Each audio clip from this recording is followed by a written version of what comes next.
새로운 수사권 조정이 시행되면 검찰과 경찰의 관계는 크게 바뀝니다. 실제 수사 현장, 또 조사를 받는 시민들에게도 영향을 미치게 되죠. 어떤 게 달라지는지 송우영 기자가 짚어봤습니다. 가장 눈길을 끄는 건 경찰에 새로 부여된 수사 종결권입니다.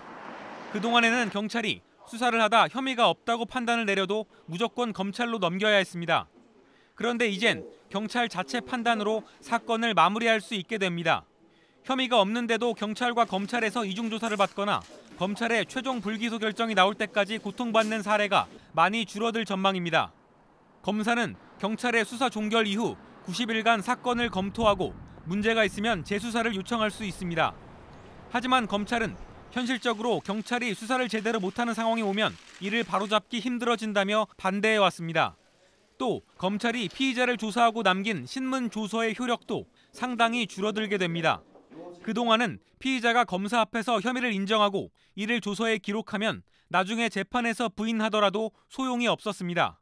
하지만 앞으로는 재판에서 피의자가 번복하면 증거로 사용하지 못합니다.